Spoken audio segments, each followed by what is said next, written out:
Marilah kita bersama masuk dalam saat teduh dan mempersiapkan hati kita masuk dalam ibadah pada hari Minggu ini.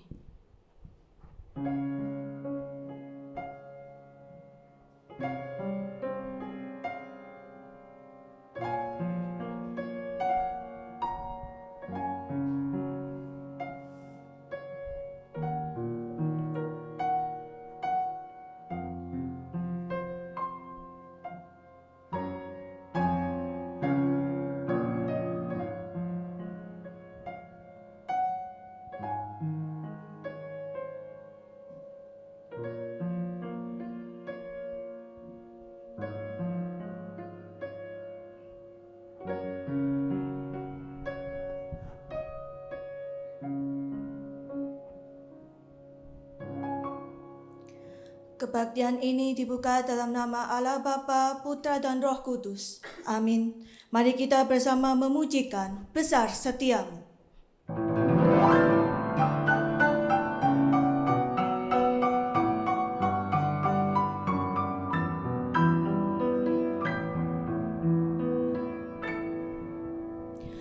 Besar setiamu,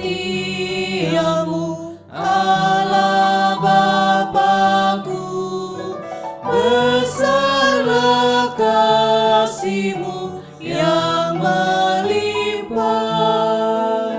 Tiada kurang dan tidak berubah, sempurna dan tetap selamanya.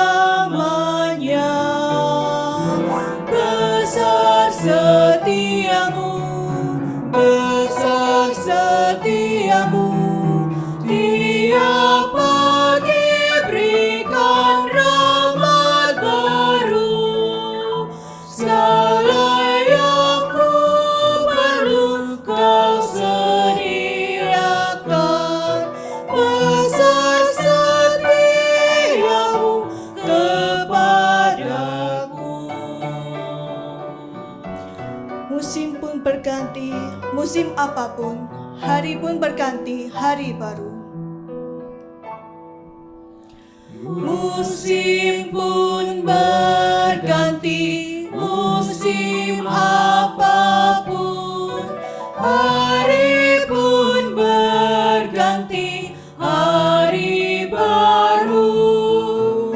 Alam semesta dan semua ciptaan-Mu menyaksikan kasih setiamu. Besar setiamu, besar setiamu, tiap pagi berikan rahmat baru. Segala yang ku perlu Kau sediakan. Besar setiamu kepadaku.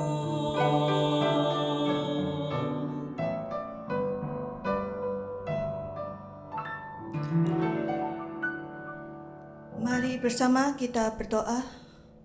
Ya Tuhan Allah Bapa kami yang berada dalam kerajaan surga, kami saat ini bersyukur ya Tuhan atas rahmat, atas kasih setiamu yang sudah Engkau berikan bagi kami ini ya Tuhan. Kami bisa melalui satu minggu ini, semua ini hanya karena penyertaan-Mu saja ya Tuhan dalam hidup kami. Tuhan, seperti lagu yang sudah kami nyanyikan pada pagi hari ini ya Tuhan. Sungguh besar kasih setiamu Tuhan dalam hidup kami. Kami sungguh bersyukur atas rahmat-Mu ya Tuhan bagi hidup kami. Kiranya Kau memberkati ya Tuhan jalannya ibadah ini dari awal, pertengahan hingga akhirnya ini ya Tuhan. Tuhan, kiranya Engkau mengampuni segala dosa kami ini ya Tuhan. Kami yang belum sempurna ini ya Tuhan. Kami yang sebenarnya tidak layak tapi Engkau sudah layakkan ya Tuhan. Dengan darah penebusan-Mu ya Tuhan. Kiranya Kau yang memberkati kami ya Tuhan. Dalam nama Tuhan Yesus Kristus kami berdoa dan mengucap syukur. Amin. Jemaat dipersilakan untuk duduk kembali. Mari bersama kita menyimak pembacaan berita anugerah dan petunjuk hidup baru. Untuk berita anugerah diambil dari 1 Yohanes 1 ayat yang ke-9. Jika kita mengaku dosa kita, maka Ia adalah setia dan adil, sehingga Ia akan mengampuni segala dosa kita dan menyucikan kita dari segala kejahatan. Dan untuk petunjuk hidup baru diambil dari 2 Korintus 5 ayat yang ke-17. Jadi, siapa yang ada di dalam Kristus, ia adalah ciptaan baru. Yang lama sudah berlalu, sesungguhnya yang baru sudah datang. Shalom jemaat yang dikasihi Tuhan, bersyukur pada hari ini kita bisa mengikuti ibadah pada hari Minggu, kita bisa bersama-sama mengucap syukur bersama-sama, memujikan bersama-sama, kita bisa mendengarkan firman-Nya. Nah, mari kita bersama-sama dalam ibadah pada hari ini. Kita menyanyikan satu lagu, Seperti Yesus.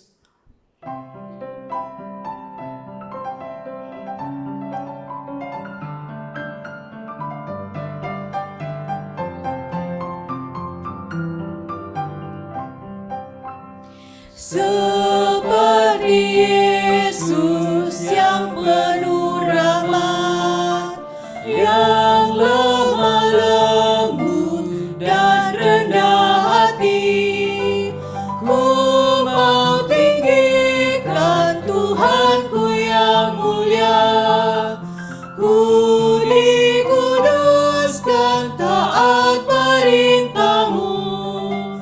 Terimalah ku hanya milik-Mu. Terimalah ku, suruhku milik-Mu. Kuduskan ku, inilah doaku. Peliharalah ku, jadi milik-Mu. Seperti Yesus, inilah doaku. Kuat memikul salib Tuhanku, lebih bersungguh kabarkan Injil-Mu, membawa mereka menyembah padamu. Terimalah ku hanya milik-Mu.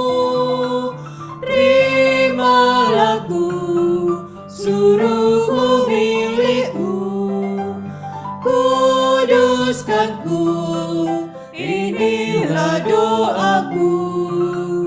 Peliharalah ku, jadi milik-Mu. Mari bersama-sama kita bangkit berdiri. Bersama dengan gereja, segala tempat dan segala abad, marilah kita mengikrarkan pengakuan iman rasuli. Pengakuan iman rasuli, aku percaya pada Allah, Bapa yang Maha Kuasa, Kait langit dan bumi, dan kepada Yesus Kristus, Anaknya yang tunggal Tuhan kita, yang dikandung dari Roh Kudus, lahir dari anak darah Maria, yang menderita sengsara di bawah pemerintahan Pontius Pilatus, disalibkan, mati dan dikuburkan, turun ke dalam kerajaan maut.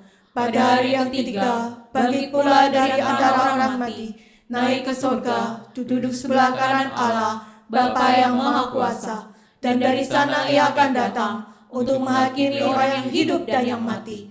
Aku percaya pada Roh Kudus, gereja yang kudus dan am, persekutuan orang kudus, pengampunan dosa, kebangkitan tubuh, dan hidup yang kekal. Amin. Amin. Jemaat silakan duduk kembali.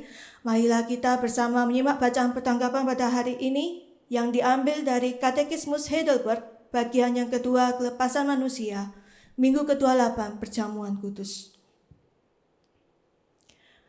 Bagaimana saudara diingatkan dan diyakinkan dalam perjamuan kudus bahwa saudara mendapat bagian dalam korban Kristus yang satu-satunya yang terjadi pada kayu salib dan dalam semua hartanya.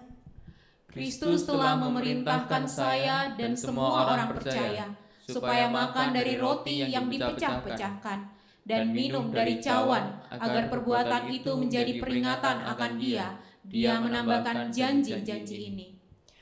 Pertama, bahwa sebagaimana saya melihat dengan mata kepala saya, sendiri bahwa roti Tuhan dipecah-pecahkan untuk saya dan cawan diberikan kepada saya. Sepasti itu pula tubuhnya dikorbankan bagi saya dan darahnya ditumpahkan untuk saya di kayu salib. Kedua, sebagaimana dari tangan pelayan, saya menerima roti dan cawan Tuhan sebagai tanda-tanda yang pasti dari tubuh dan darah Kristus, dan mengecapnya dengan mulut saya. Sepasti itu pula dia sendiri memberi makan dan minum jiwa saya dengan tubuhnya yang disalibkan, dan darahnya yang ditumpahkan, supaya saya beroleh hidup yang kekal. Apa arti makan tubuh Kristus yang disalibkan dan minum darahnya yang ditumpahkan? Artinya bahwa kita menerima seluruh penderitaan dan kematian Kristus dengan hati yang percaya, dan dengan demikian memperoleh pengampunan dosa-dosa dan hidup yang kekal. Di samping itu, bahwa kita makin lama makin dipersatukan dengan tubuhnya yang kudus oleh Roh Kudus yang tinggal dalam Kristus maupun dalam kita. Memang Kristus ada di sorga dan kita di bumi, namun persatuan itu membuat kita menjadi daging dari dagingnya dan tulang dari tulang-tulangnya, serta hidup dan diperintah oleh satu roh untuk selama-lamanya, sama seperti anggota-anggota tubuh hidup dan diperintah oleh satu jiwa. Kristus berjanji, sebagaimana orang percaya makan dari roti yang dipecah-pecahkan dan minum dari cawan, sepasti itu pula dia akan mengenyangkan mereka dengan tubuhnya dan menyegarkan mereka dengan darahnya. Di mana janji itu terdapat? Dalam penetapan perjamuan malam yang berbunyi, sebab apa yang telah aku teruskan kepadamu, telah aku terima dari Tuhan, yaitu bahwa Tuhan Yesus, pada malam waktu dia diserahkan, mengambil roti dan sesudah itu, dia mengucap syukur atasnya. Dia memecah-mecahkannya dan berkata, "Inilah tubuhku yang diserahkan bagi kamu. Perbuatlah ini menjadi peringatan akan aku." Demikian juga dia mengambil cawan sesudah makan, lalu berkata, "Cawan ini adalah perjanjian baru yang dimateraikan oleh darahku. Perbuatlah ini setiap kali kamu meminumnya, menjadi peringatan akan aku. Sebab setiap kali kamu makan roti ini dan minum dari cawan ini, kamu memberitakan kematian Tuhan sampai dia datang." Janji ini diulang Rasul Paulus, katanya, "Bukankah cawan pengucapan syukur yang atasnya kita ucapkan syukur adalah persekutuan dengan darah Kristus? Bukankah roti yang kita pecah-pecahkan adalah persekutuan dengan tubuh Kristus? Karena roti adalah satu, maka kita sekalipun banyak adalah satu tubuh. Karena kita semua mendapat bagian dalam roti yang satu itu." Amin. Sebelum kita mendengarkan firman Tuhan yang akan dibagikan oleh hamba-Nya, marilah kita mempersiapkan hati dan pikiran kita dengan menyanyikan lagu "Seperti Rusa Rindu Air".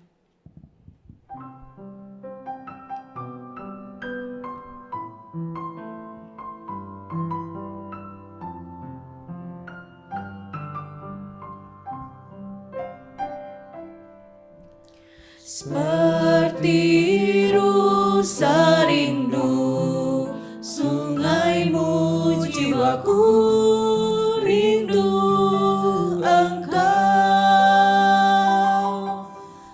Kaulah Tuhan hasrat hatiku, ku rindu menyembahmu.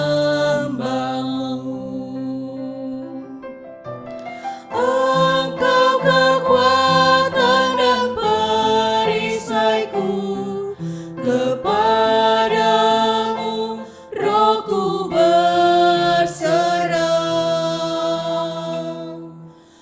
Kaulah Tuhan hasrat hatiku, ku rindu menyembahmu.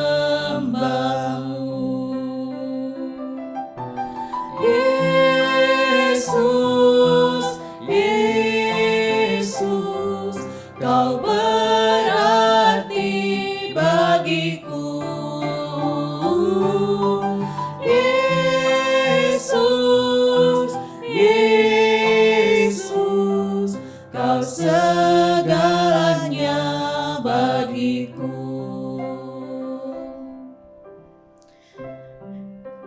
Seperti rusa rindu sungaimu, jiwaku merindukan Engkau. Kaulah Tuhan hasrat hatiku, ku rindu menyembah-Mu. Seperti rusa rindu sungaimu, jiwaku rindu Engkau. Kaulah Tuhan hasrat hatiku, ku rindu menyembah-Mu. Engkau kekuatan dan perisaiku, kepadamu rohku berserah. Kaulah Tuhan hasrat hatiku, ku rindu menyembah-Mu.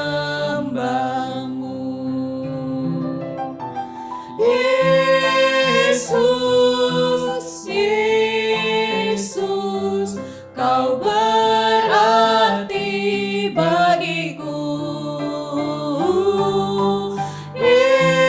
Yesus, Yesus, Kau segalanya bagiku.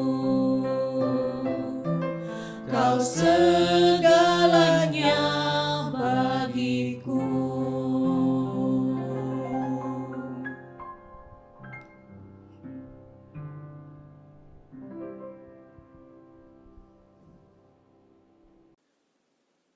Selamat pagi Bapak Ibu Saudara sekalian yang dikasihi Tuhan. Nah, bersyukur pada hari ini saya diberikan kesempatan untuk melayani setiap umat Tuhan di tempat ini.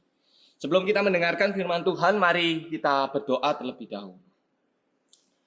Tuhan Allah Bapa kami yang ada di dalam surga, kami sungguh bersyukur Tuhan, di saat hari ini kami boleh diberikan kesempatan untuk boleh berbakti kepada Tuhan.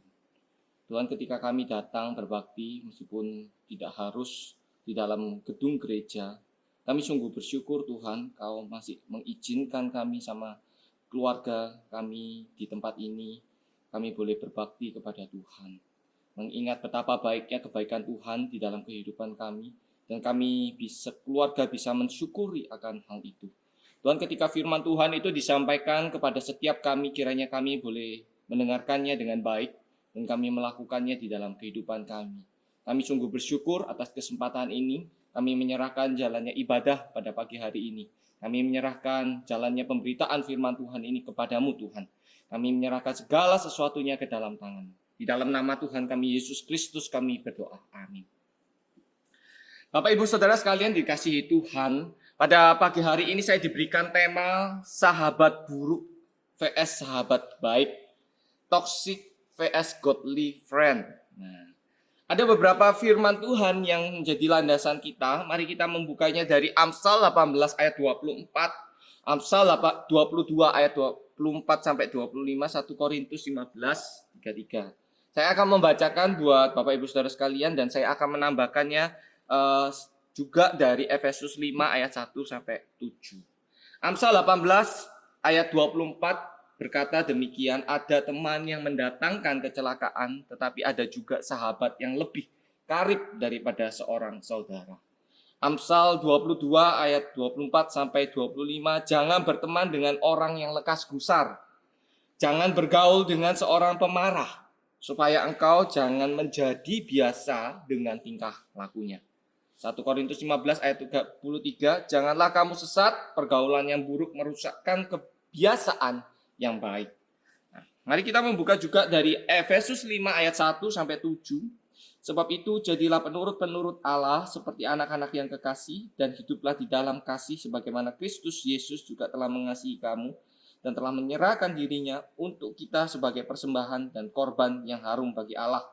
Tetapi percabulan dan rupa-rupa kecemaran atau keserakahan disebut saja pun jangan di antara kamu, sebagaimana sepatutnya bagi orang-orang kudus. Demikian juga perkataan yang kotor, yang kosong, yang sembrono, karena hal-hal ini tidak pantas, tetapi sebaliknya ucapkanlah syukur. Karena ingatlah ini baik-baik, tidak ada orang sundal, orang cemar, atau orang serakah, artinya penyembah berhala yang mendapat bagian dalam kerajaan Kristus dan Allah. Janganlah kamu disesatkan orang dengan kata-kata yang hampa, karena hal-hal demikian mendatangkan murka Allah atas orang-orang durhaka. Sebab itu janganlah kamu berkawan dengan mereka. Berbahagialah orang yang mendengarkan firman Tuhan dan melakukan di dalam kehidupan sehari-hari. Bapak Ibu Saudara yang dikasihi Tuhan, ada sebuah kisah nyata yang terjadi di negara Taiwan. Nah, ada persahabatan antara 6 orang laki-laki gitu ya, bersahabat dari masa usia mudanya gitu sampai hingga tua. Nah, di usia yang semakin lama semakin renta, usia itu memang kita tidak bisa pungkiri, bahkan mereka juga tidak bisa pungkiri bahwa mereka menyadari ada banyak keterbatasan yang mereka miliki. Nah, ada yang sakit-sakitan, mereka yang hingga tua itu ada yang sampai tuanya tuh mereka harus minum banyak obat supaya mereka tuh tetap dalam kondisi yang baik. Nah, bahkan ada juga orang yang sampai tua itu temannya tuh salah satunya ada yang telinganya itu kurang baik mendengar. Jadi kalau di telepon, diajak ngomong, dia selalu jawab apa gitu. Jadi kurang jelas, agak tuli gitu, tanda kutip, sorry kalau harus mengatakan tuli gitu ya. Nah, tapi memang tidak bisa dipungkiri bahwa semakin tua usia daripada seseorang, maka mereka juga melihat bahwa ada banyak keterbatasan yang mereka hadapi di dalam tubuh mereka. Gitu. Jadi, tapi meskipun mereka tua, semakin tua, persahabatan yang terjadi di antara mereka itu tidak luntur, Bapak Ibu Saudara sekalian. Mereka juga masih rajin gitu ya, bertatap muka, bertemu, makan bersama gitu ya. Tapi ya memang banyak keterbatasan, mereka makan melihat, aduh semakin tua ya. Bahkan mereka juga menghadapi sebuah kenyataan teman mereka itu meninggal terlebih dahulu atau menghadap Tuhan terlebih dahulu. Nah, dengan rata-rata usia sekitar 80 tahunan, ketika di dalam pertemuan terakhir mereka melihat bahwa iya, kita ini sudah tua. Yuk mari kita melakukan sesuatu di masa tua kita. Kita ingin bisa melakukan sesuatu yang lebih baik di usia yang tua ini. Yuk kita isi hari-hari kita yang terakhir ini, mari kita berjalan bersama. Kita kelilingi negara Taiwan ini. Nah, mereka sepakat, mereka berkeliling negara di Taiwan itu dengan mengendarai motor, Bapak Ibu. Mengendarai motor bersama-sama. Ya memang perjalanan yang jauh mengelilingi negara Taiwan yang tidak bukan beberapa kilometer saja, tapi ribuan kilometer mereka jalani bersama gitu. Capek, mereka pijitin, saling pijit, terus habis itu mereka kerokin satu sama lain kalau di dalam perjalanan ada yang kurang baik. Tetapi hingga satu tempat mereka berhenti, terus itu mereka menikmati pemandangan di pantai itu bersama-sama di masa usia tua mereka, dan mereka juga membawa teman mereka, foto teman mereka yang sudah meninggal itu bersama-sama dengan mereka, dan mereka bisa mewujudkannya bersama. Nah, Bapak Ibu Saudara yang dikasihi Tuhan, saya pikir persahabatan yang seperti ini itu adalah sebuah impian, cita-cita dari semua orang.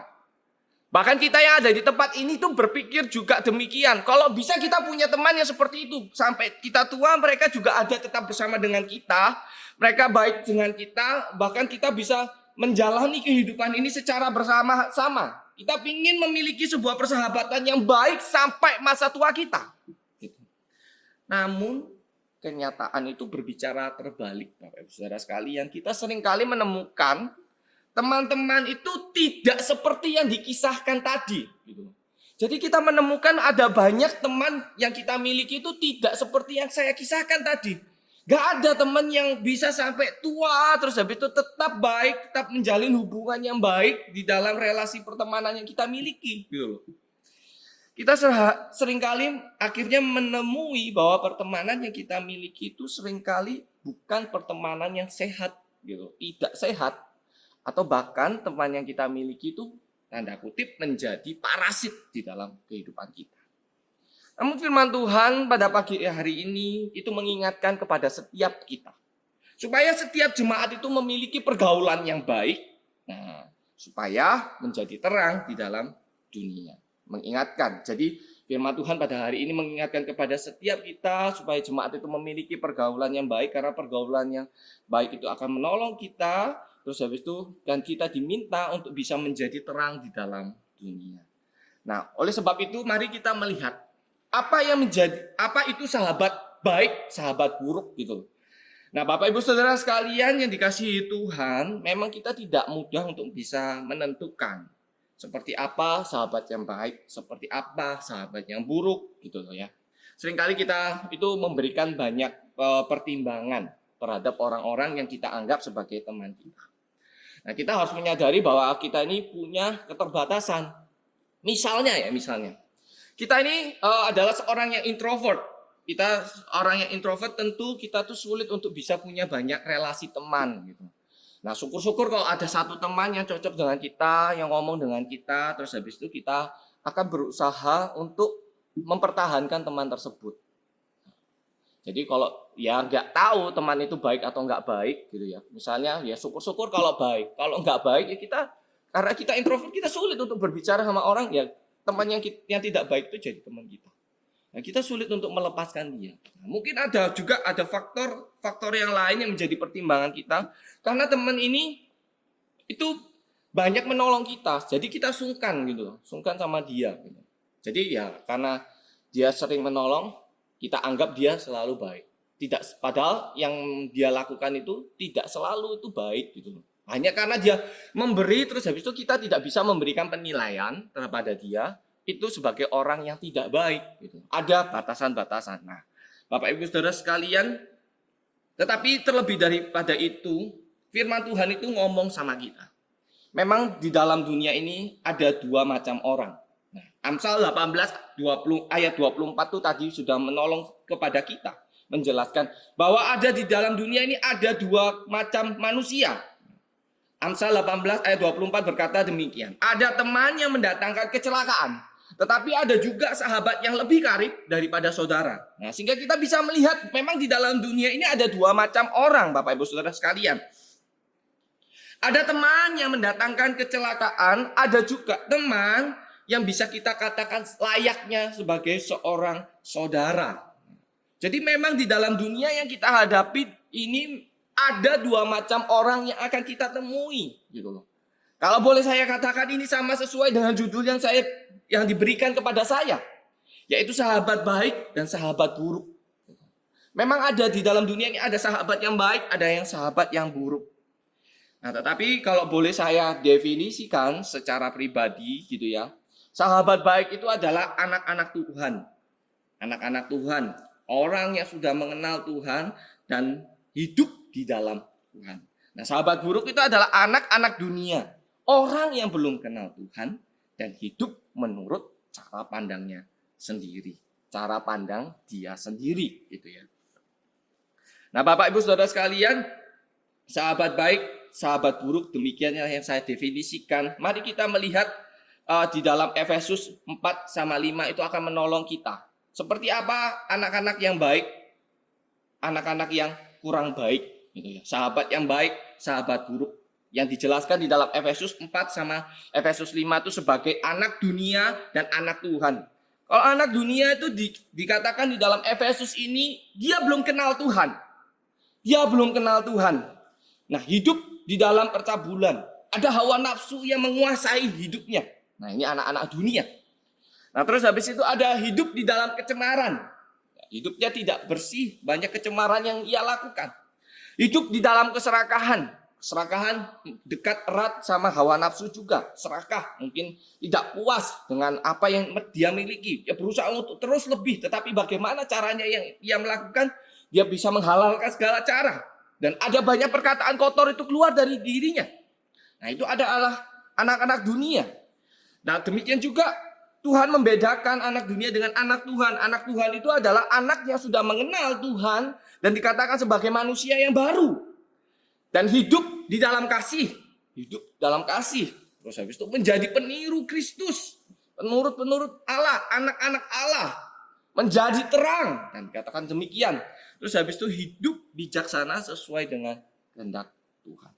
Nah, Bapak Ibu Saudara sekalian, kalau kita lihat dari dua definisi, dua karakter-karakter antara anak dunia, anak-anak Tuhan, anak-anak yang kurang baik, sahabat teman yang kurang baik, sahabat yang baik, tentu kita harus berpikir, terus kemudian apa yang harus dilakukan oleh setiap kita kepada sahabat-sahabat yang kurang baik ini atau sahabat yang buruk ini, toxic friend.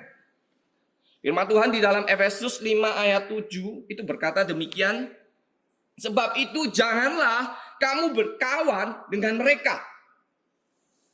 Nah, hal ini juga didukung di dalam 1 Korintus 15 ayat 33. Janganlah kamu sesat, pergaulan yang buruk itu merusakkan kebiasaan yang baik. Mari kita melihat satu persatu di dalam Efesus 5 ayat 7. Berkawan. Nah, kata-kata berkawan ini itu dalam bahasa aslinya menggunakan kata sumetokoi, yang artinya itu tidak mengambil bagian. Di dalam terjemahan bahasa Inggris itu menggunakan kata yang lebih tepat dalam penerjemahannya, not become partner. Jadi maksudnya di dalam bagian ini, ketika Paulus menuliskan kepada jemaat di Efesus gitu ya, Paulus itu tidak mengatakan umat Tuhan atau orang Kristen itu menjauhkan diri dari orang-orang yang belum percaya, melainkan mereka tidak mengambil bagian di dalam perbuatan dosa yang mereka lakukan. Jadi ketika mereka punya teman yang tidak baik gitu ya, dan mereka tahu akan hal itu, it's okay, kamu tidak usah menjauhkan diri dari mereka. Iya, nggak apa-apa, kamu hidup berdampingan saja. Kamu tahu apa yang mereka lakukan, perbuatan dosa yang mereka lakukan. Tetapi kamu jangan ambil bagian ikut berdosa di dalam kegiatan dosa yang mereka lakukan gitu loh. Ya kamu tetap aja sebagai anak-anak Tuhan, kamu tahu mereka berbuat dosa, kamu jangan ikut ambil bagian juga berbuat dosa. Gitu. Misalnya kalau di dalam kehidupan kita, Bapak Ibu Saudara sekalian, kita tahu, bisa kita yang berdagang, kita jual 100 gram kacang tanah, misalnya seperti itu. Kita jual kepada ada orang pembeli yang belikan 100 gram. Ya kita jual 100 gram, jangan dicolong 5 gram gitu. Timbangan kita kurangin 5 gram gitu loh. Sama seperti anak-anak dunia yang mungkin kelihatannya 100 gram tapi yang dia colong 5 gram gitu. Jangan seperti itu Bapak Ibu Saudara sekalian. Karena kita di dalam dunia ini, setiap anak Tuhan itu tidak dapat menampik bahwa kita itu hidup harus berdampingan dengan orang-orang yang seperti ini. Hidup berdampingan dengan anak-anak dunia gitu loh. Oleh karena itu setiap anak Tuhan ketika kita tahu bahwa kita ini itu harus hidup berdampingan dengan mereka, anak-anak dunia, maka ada batasan-batasan daripada umat Tuhan itu harus diterapkan di dalam kehidupan mereka. Setiap anak Tuhan itu harus bisa menerapkan batasan-batasan di dalam pertemanan yang mereka bangun. Jadi kalau seperti yang saya katakan tadi, mereka tahu teman mereka itu berbuat kecurangan, ya tentu kita harus menerapkan batasan. Kita tidak mau hidup dalam kecurangan seperti itu.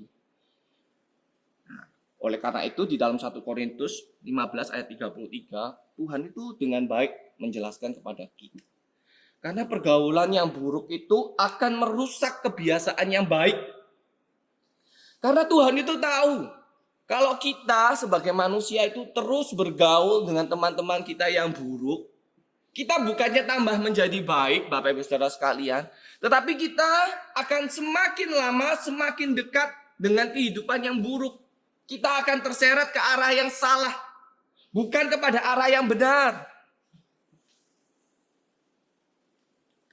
Karena kita ini manusia tidak kuat. Kita harus mengakui bahwa kita ini tidak kuat. Kita mudah sekali jatuh. Sehingga kalau kita tahu bahwa ada teman yang tidak baik di dalam kehidupan kita, kita harus menetapkan batasan-batasan di dalam pertemanan yang kita bangun. Gitu. Karena itu tidak membangun kita.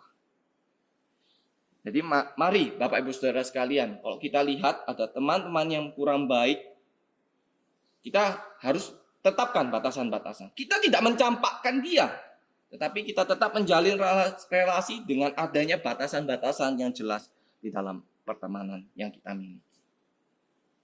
Nah pertanyaannya, kenapa setiap kita ini harus membangun batasan-batasan dari sahabat kita yang buruk atau sahabat kita yang kurang baik, teman kita yang kurang baik, gitu. Ya karena kita itu, Bapak Ibu Saudara sekalian, karena kita itu tidak mungkin mengisolasi diri dengan semua orang, tetapi memang kita harus bersama-sama hidup di dalam dunia ini bersama-sama dengan mereka, gitu. Maka kita sebagai anak-anak Tuhan yang tahu akan firman Tuhan, nah kita yang memberikan batasan-batasan tersebut. Sejauh mana pertemanan yang kita miliki ini, terus sejauh mana kita bisa hidup bersama-sama dengan mereka. Karena firman Tuhan di dalam Amsal yang tadi kita baca, Amsal 22 ayat 24 sampai 25, itu berkata demikian. Jangan berteman dengan orang yang lekas gusar. Jangan bergaul dengan seorang yang pemarah, supaya engkau jangan menjadi biasa dengan tingkah lakunya. Nah, Bapak Ibu Saudara sekalian, kalau kita lihat firman Tuhan demikian yang kita baca ini, seolah-olah Tuhan itu memang dengan ngomong itu, kita jangan berteman dengan mereka, dengan orang-orang yang tidak baik. Tetapi maksud Tuhan itu bukan semata-mata kita tidak dengan sengaja Tuhan tuh pengen menjauhkan kita, bukan seperti itu gitu loh. Tuhan itu tidak memiliki maksud bahwa kita sama sekali tidak berteman dengan orang-orang yang seperti ini, bukan. Nah, tetapi Tuhan itu tahu bahwa kita sebagai manusia itu mudah sekali untuk belajar atau beradaptasi dengan keadaan yang ada. Makanya di dalam firman Tuhan yang tadi kita baca, jangan berteman dengan orang yang lekas gusar, jangan bergaul dengan seorang pemarah. Nah, kata-kata selanjutnya adalah supaya engkau jangan menjadi biasa. Nah, ini adalah penekanan yang sangat penting dari firman Tuhan yang mengatakan bahwa Tuhan itu sebenarnya tahu ketika engkau bergaul dengan orang yang pemarah, dengan orang yang lekas gusar, ada akibatnya. Karena engkau akan beradaptasi. Kalau engkau terus-terusan hidup dengan orang yang pemarah, lekas gusar, maka seperti tadi Korintus 15:33 itu bahwa engkau akan terseret arus kepada kehidupan teman-teman yang seperti itu. Gitu. Makanya Tuhan itu memberikan satu pesan yang sangat penting kepada setiap kita, supaya engkau jangan menjadi biasa. Ketika engkau terus kelamaan itu bergaul dengan orang-orang yang seperti ini, maka kehidupanmu akan menjadi biasa dengan kehidupan mereka. Gitu. Jadi misalnya, Bapak Ibu Saudara sekalian, contohnya, saya menikah kurang lebih sudah 1 tahun ini dengan istri saya. Nah, saya punya kehidupan yang berbeda, maksudnya kebiasaan yang berbeda dengan istri saya. Gitu ya. Kalau istri saya tuh suka makanan yang dingin, lebih banyak suka yang dingin. Kalau saya cenderung kepada makanan yang panas. Gitu. Jadi kalau ada makanan dari kulkas, istri saya sih biasa aja ya. Makan, terus itu bisa makan dengan baik. Kalau saya makan makanan dari kulkas, rasanya nggak enak gitu. Nggak enak. Saya pertama rasa risih gitu. Rasa risih, aduh, kok makan makanan dingin sih? Rasanya nggak enak gitu. Rasanya nggak enak. Ya apa gitu. Ya, jadi aku harus panasin gitu. Aku harus panasin, terus itu aku harus ini. Nah, tapi lama-kelamaan saya terus melihat kebiasaan seperti itu. Ya, akhirnya saya terbiasa dengan pola daripada istri saya. Ya, yang suka makanan dingin, ya oke, dia nggak masalah akan hal itu. Tetapi saya bermasalah akan hal itu. Gitu loh. Tapi ya saya akhirnya membiasakan diri melihat dia terbiasa dengan oh ya udah oke, nggak apa-apa kamu makanan dingin, aku ini tetap ada seperti itu. Nah, saya pikir di dalam kehidupan kita, pertemanan yang sungguh luar biasa antara suami dan istri gitu ya. Lama-kelamaan kita tuh terbiasa dengan kehidupan pasangan kita. Kita akan melihat, ya kita akan menerima dia seperti apa adanya. Nah, gambaran di dalam pernikahan ini sebuah persahabatan itu sama gitu ya tuh, Bapak Ibu Saudara sekalian. Di dalam persahabatan yang kita bangun dengan teman-teman kita. Kalau kita punya sahabat yang baik, ya it's okay. Kita akan terbiasa dengan dia, terus itu dengan cara dia, kita akan lama-lama kebiasaan. Tetapi kalau kita punya teman yang buruk, tapi kita terus hidup di dalam dia, ya kita akan akhirnya menjadi biasa dengan teman-temannya kita yang buruk. Apa yang mereka lakukan itu buruk, kita akan menerima dia. Bahkan kalau dia melakukan hal yang tidak baik, kita akan mencoba mengiyakan. Kita akan menganggap hal itu biasa saja, it's okay. Kenapa? Cuma melakukan hal itu saja kok. Nggak apa-apa gitu loh. Akhirnya kita tidak bisa melihat secara objektif apa yang menjadi kebenaran gitu. Karena kita sudah hidup terbiasa dengan teman-teman kita yang seperti itu, Bapak Ibu Saudara sekalian. Oleh karena itu, mengapa setiap umat Tuhan itu perlu memberikan batasan-batasan yang jelas di dalam pertemanan yang mereka miliki dengan teman-teman yang kurang baik ini, supaya kita ditolong untuk tetap berjalan di dalam jalur yang benar. Kita perlu menerapkan batasan-batasan di dalam persahabatan yang kita miliki dengan orang-orang yang buruk atau teman-teman yang tidak baik atau teman-teman yang kurang baik.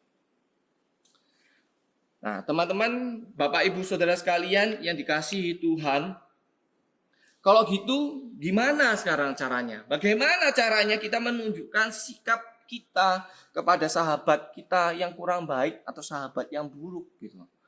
Kalau kita sudah tahu punya teman yang nggak baik, terus habis itu kita harus menerapkan. Mungkin kita rasa, waduh, kita semakin jauh ya dengan mereka karena kita harus menerapkan batasan. Mungkin mereka melihat, waduh, kok kamu semakin jauh ya, ada apa? Ada sikap-sikap yang harus kita tunjukkan kepada teman-teman kita. Meskipun mereka menjadi teman yang kurang baik di dalam kehidupan kita, tetapi kita sebagai anak Tuhan, itu ada sikap-sikap yang harus kita tunjukkan di dalam relasi pertemanan yang kita miliki dengan teman-teman kita. Nah, sikap yang pertama yang harus kita miliki adalah sikap yang hidup di dalam kasih. Setiap umat Tuhan itu harus hidup di dalam kasih. Nah, kasih ini adalah karakter yang utama yang ada di dalam kehidupan Tuhan Yesus Kristus. Nah, setiap umat Tuhan itu diminta untuk memiliki kasih di dalam kehidupannya. Di dalam Efesus ayat 1 sampai 2 tadi dikatakan jadilah penurut-penurut Allah. Sebab itu jadilah penurut-penurut Allah seperti anak-anak yang kekasih dan hiduplah di dalam kasih sebagaimana Kristus Yesus juga telah mengasihi kamu. Nah, Bapak Ibu Saudara sekalian yang dikasihi Tuhan, kalau kita lihat di dalam terjemahan bahasa Inggris, frasa jadilah penurut-penurut Kristus, penurut-penurut ini, penurut-penurut Allah, itu menggunakan kata be imitator. Nah, penjelasan daripada terjemahan dari bahasa Inggris itu lebih dekat dengan kata bahasa aslinya. Jadi Tuhan itu sebenarnya menginginkan kita, setiap anak Tuhan itu menjadi peniru Kristus. Menjadi seorang peniru Kristus.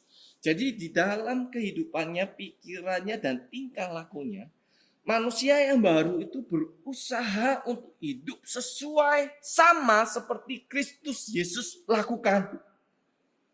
Nah, itulah yang diinginkan oleh Tuhan. Setiap anak Tuhan itu harus memiliki kasih yang sama seperti Tuhan Yesus Kristus. Sehingga kalau kita di dalam kehidupan kita itu punya banyak teman, nah makanya kita harus hidup menunjukkan kasih kita kepada teman-teman kita. Baik itu teman yang baik, baik itu teman yang buruk, kita tetap menunjukkan kasih kepada mereka. Sehingga kalau kita punya teman yang kurang baik di dalam kehidupan kita, maka kita harus mengasihi dia sebagaimanapun keadaannya mereka seperti apa. Bukan menjauhkan dia. Tetapi ketika kita mengasihi dia, bukan berarti kita itu setuju dengan segala perbuatan yang dia lakukan. Apalagi perbuatan yang salah. Kita tidak setuju dengan perbuatan. Kita harus memisahkan hal itu. Tetapi kita tetap mengasihi dia. Kita tetap dekat dengan dia. Kita tidak mencampakkan dia. Mengasihi dengan di dalam perbuatan kita itu hubungannya erat kaitannya dengan sikap kita yang harus kita tunjukkan. Yang kedua, Bapak Ibu Saudara sekalian, kalau kita sudah punya hidup mengasihi sama seperti Kristus itu mengasihi ke dalam dunia ini, maka sikap anak Tuhan itu di dalam dunia ini menghadapi dengan orang-orang yang tidak baik di dalam kehidupannya, orang-orang yang buruk gitu ya. Kita harus hidup di dalam terang. Kalau kita sudah di dalam hidup kita itu hidup penuh mengasihi seperti Kristus, maka kita juga harus hidup di dalam terang. Sama seperti di dalam Efesus ayat 5 pasal 5 ayat yang ke-11 itu berkata, janganlah turut mengambil bagian dalam perbuatan perbuatan kegelapan yang tidak berbuahkan apa-apa, tetapi sebaliknya telanjangilah perbuatan-perbuatan itu. Ketika kita hidup mengasihi sama seperti Kristus, menjadi peniru-peniru Kristus. Kita tahu ada teman kita itu yang tidak baik. Paulus tuh ngomong, kalau kamu tahu ada teman-teman yang itu tidak baik di dalam kehidupan kamu, maka apa yang harus kamu lakukan? Kamu harus menelanjangi perbuatan-perbuatan itu, karena itulah fungsi terang di dalam dunia ini. Kalau Bapak Ibu Saudara sekalian punya lampu di dalam sebuah ruangan, apa fungsi lampu itu adalah? Ya jelas untuk menerangi ruangan tersebut. Supaya tidak ada kegelapan di dalam ruangan tersebut. Nah, fungsi kita itu sama seperti terang lampu tersebut. Menerangi yang menjadi kegelapan di dalam dunia ini. Kalau Bapak Ibu Saudara sekalian punya teman yang tidak baik, terus habis itu ada perbuatan yang salah yang dia lakukan, kita tetap mengasihi dia. Bukan hanya berhenti sampai mengasihi dia, tetapi kita harus menelanjangi perbuatan-perbuatan yang salah tersebut. Kita harus katakan yang benar kepada dia. Kita harus katakan, oh ya kamu tidak boleh melakukan hal ini. Misalnya sepertinya contoh yang tadi, Bapak Ibu Saudara sekalian, kalau Bapak Ibu Saudara tahu ya, kalau Bapak Ibu Saudara sekalian tahu bahwa misalnya Bapak Ibu Saudara punya teman yang jualannya itu dicurangin beratnya gitu ya. Ya Bapak Ibu Saudara sekalian harus ingatkan dia. Kamu jangan berbuat curang. Kalau kamu jual 100 gram, maka kamu harus jual 100 gram. Jangan dikurangin 95 jadi 95 gram. Gitu. Nah, kalau Bapak Ibu Saudara tahu, Bapak Ibu Saudara harus ngomongin akan hal itu, tentang kebenaran tersebut. Jangan diam saja. Karena itulah yang diharapkan oleh Tuhan kepada setiap anak Tuhan di dalam dunia ini. Engkau harus menjadi terang. Engkau harus menelanjangi perbuatan-perbuatan kegelapan tersebut. Gitu. Nah, Bapak Ibu Saudara sekalian, kalau kita sudah tahu ketika kita hidup di dalam dunia ini, itu harus hidup dengan penuh kasih. Terus itu kita harus menelanjangi perbuatan-perbuatan yang tidak benar di dalam kehidupan kita. Nah, hal yang terakhir di dalam kehidupan kita, itu kita harus hidup di dengan hikmat, hidup di dalam hikmat. Ketika kita mengasihi, ketika kita mengatakan perbuatan yang tidak benar itu, terus itu kita berusaha untuk mengatakan hal yang benar kepada teman kita harus hidup di dalam hikmat. Maksudnya gimana? Di dalam Efesus 5 ayat 17 itu berkata demikian, sebab itu janganlah kamu bodoh, tetapi usahakanlah supaya kamu mengerti kehendak Tuhan. Nah, maksudnya adalah firman Tuhan itu ngomong kepada setiap kita supaya kita itu memiliki hikmat. Nah, hikmat itu asalnya dari mana? Hikmat itu asalnya daripada Tuhan.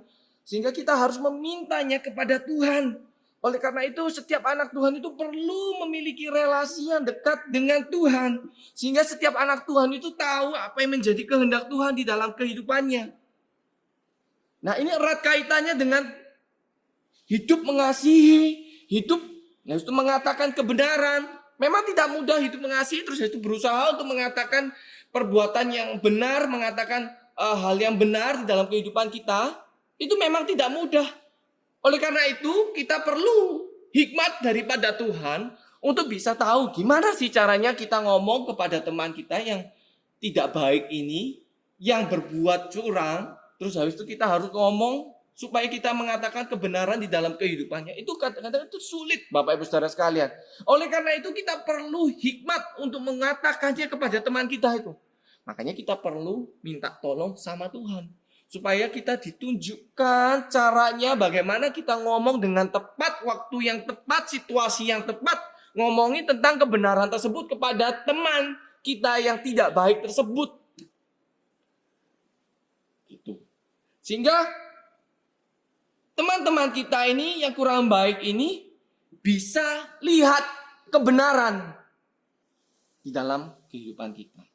Karena itulah fungsi kita di dalam kehidupan di dalam dunia ini, menjadi anak-anak terang yang harus menelanjangi perbuatan-perbuatan yang tidak benar di dalam dunia. Nah, Bapak Ibu Saudara sekalian yang dikasihi Tuhan, kita harus menyadari kita di dalam dunia ini tidak bisa hidup terpisah-pisah, kita memisahkan diri gitu.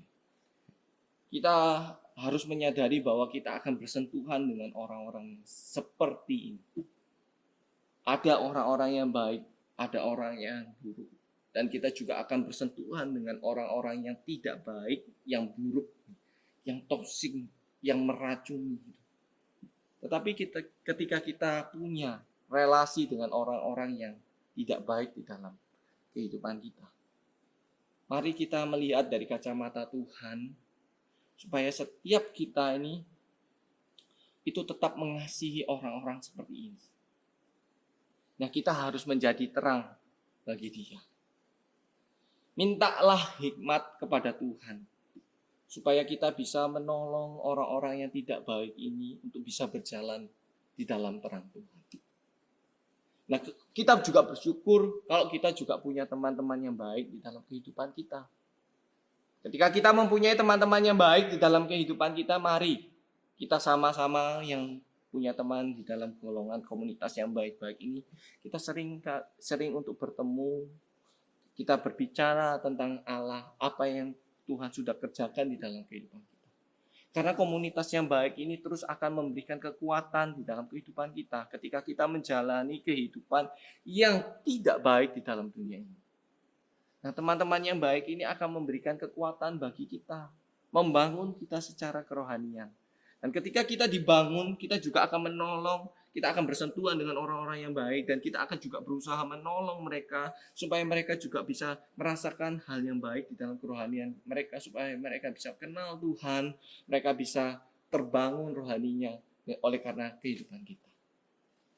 Mari Bapak Ibu Saudara sekalian, di dalam yang dikasihi oleh Tuhan, di dalam Tuhan Yesus Kristus, mari kita hidup menjadi anak-anak Tuhan yang memancarkan terang dan memiliki hikmat Tuhan di dalam kehidupan kita. Mari kita berdoa. Tuhan Allah Bapa kami yang ada di dalam surga, kami sungguh bersyukur di dalam kehidupan kami diberikan kesempatan ya Tuhan untuk boleh bertemu dengan banyak orang. Mungkin ada teman-teman yang baik yang Tuhan sediakan di dalam kehidupan kita, yang bisa menolong kita untuk bisa membangun setiap kita yang ada di tempat ini itu untuk terus bertumbuh di dalam Tuhan. Tuhan, kami sungguh bersyukur atas teman-teman yang Tuhan sudah berikan. Dan kami juga tidak menampik bahwa Tuhan juga mengizinkan kami bertemu dengan orang-orang yang tidak baik. Nah, Tuhan, ketika kami diizinkan oleh Tuhan untuk boleh bertemu dengan orang-orang yang tidak baik, kami akan hidup sesuai dengan Kristus. Tolong kami ya Tuhan, berikan kami kekuatan untuk bisa tetap hidup di dalam relnya Tuhan, di dalam jalurnya Tuhan. Dan ketika kami hidup sesuai dengan Kristus, kami tidak lupa untuk terus menceritakan tentang kebenaran, dan kami juga akan terus mengatakan hal yang benar kepada orang-orang yang berbuat tidak benar di dalam hidup mereka. Oleh karena itu kami juga membutuhkan hikmat daripada Tuhan. Supaya ketika kami berbicara, berteman kepada teman-teman tersebut, Roh Kudus itulah yang akan melembutkan mereka. Sehingga hati mereka itu terbuka akan kebenaran yang Tuhan sediakan dalam kehidupan. Tuhan, terima kasih. Kami menyerahkan setiap kehidupan kami pada saat ini ke dalam tangan Engkau yang akan bekerja dan Engkau yang akan menolong. Di dalam nama Tuhan kami Yesus Kristus kami berdoa. Amin. Bersyukur atas firman yang sudah dibagikan, yang sudah kita dengarkan pada pagi hari ini. Semoga firman yang dibagikan itu tidak hanya tinggal dalam pendengaran kita saja, tapi bisa kita lakukan dalam kehidupan sehari-hari kita. Mari bersama kita memujikan Ku Memilih Yesus sambil kita mempersembahkan kepada Tuhan.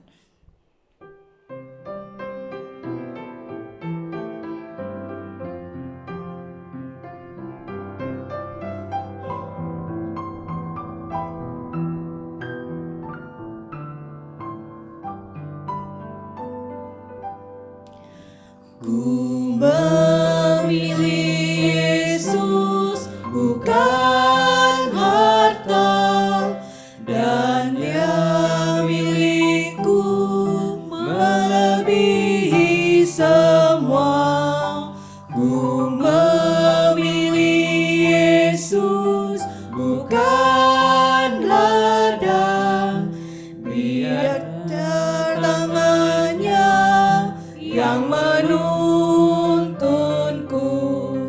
ku tak mau jadi raja penguasa, namun dibelenggu dosa. Ku memilih Yesus lebih indah dari semuanya.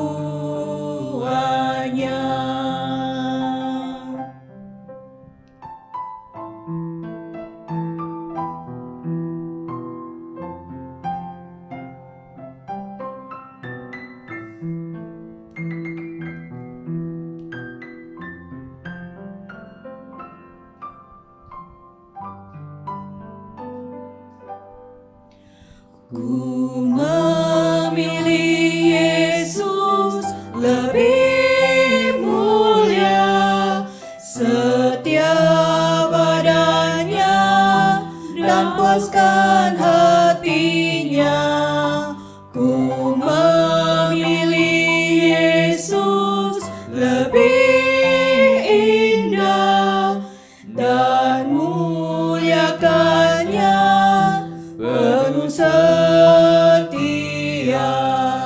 Ku tak mau jadi raja penguasa, namun dibelenggu dosa. Ku memilih Yesus lebih indah dari semuanya.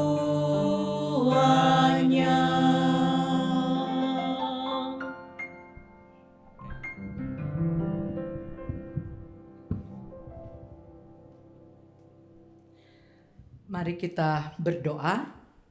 Bapa kami bersyukur untuk anugerah demi anugerah yang Kau masih limpahkan di dalam kehidupan kami.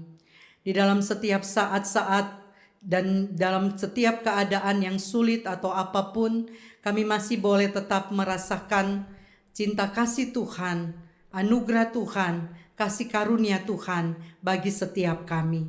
Terima kasih ya Bapa. Saat ini juga kami bersyukur di dalam ibadah kami boleh berbagian memberikan persembahan untuk Tuhan.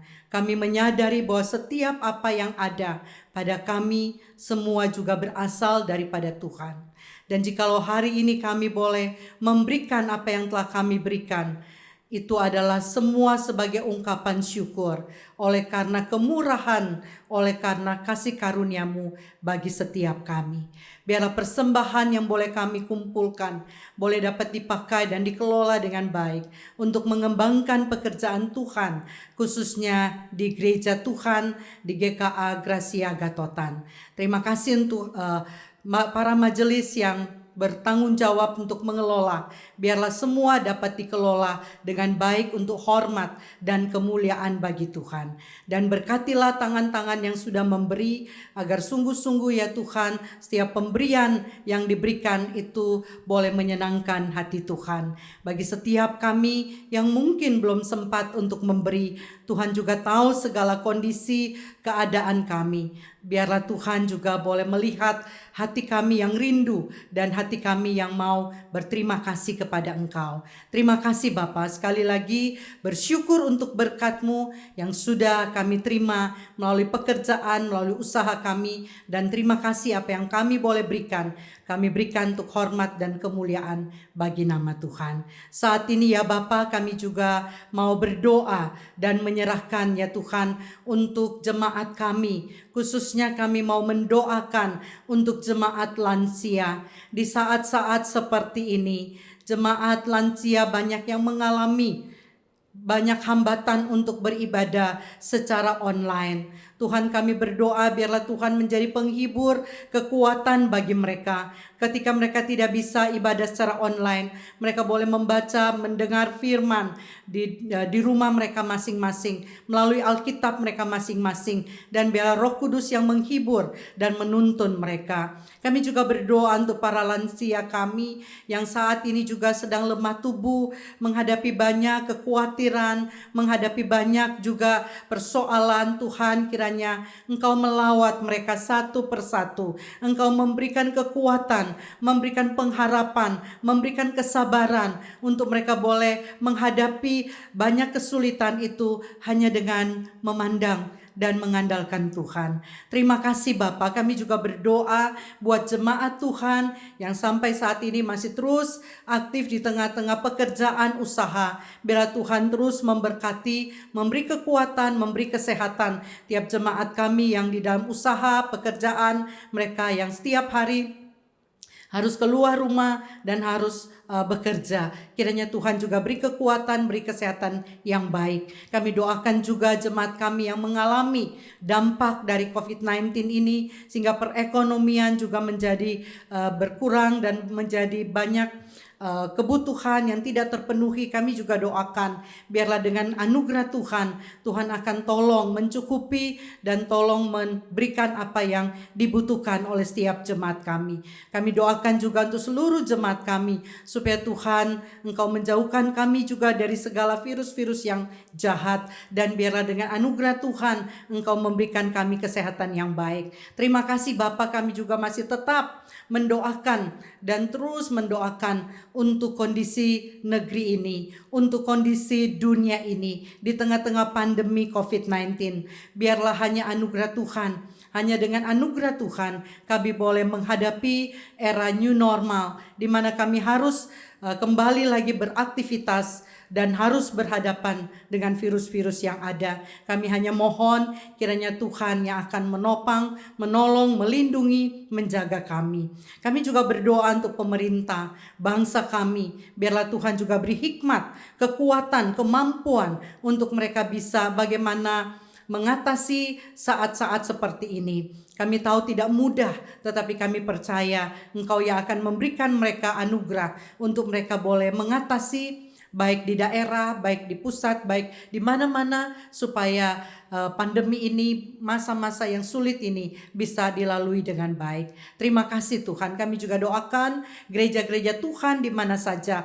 Biarlah walaupun masih di masa yang sulit, kami tetap menjadi saksi Tuhan. Kami tetap memberitakan Injil Tuhan. Kami tetap memberitakan akan kasih Tuhan kepada orang-orang yang ada di sekitar kami.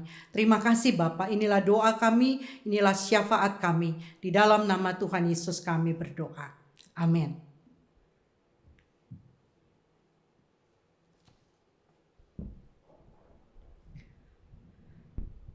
Segala puji hormat kita kembalikan bagi Allah saja. Mari kita menyanyi lagu doksologi dan doa berkat akan dipimpin oleh hambanya.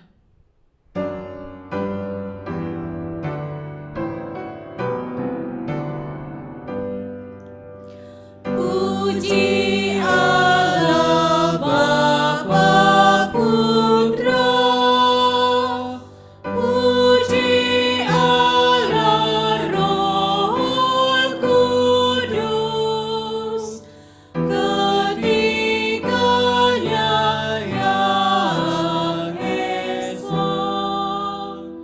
Mohon selamat sumber berkat.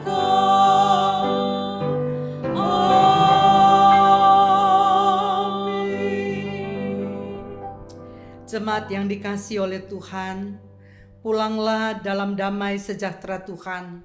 Jadilah sahabat yang baik dan terimalah berkat Tuhan.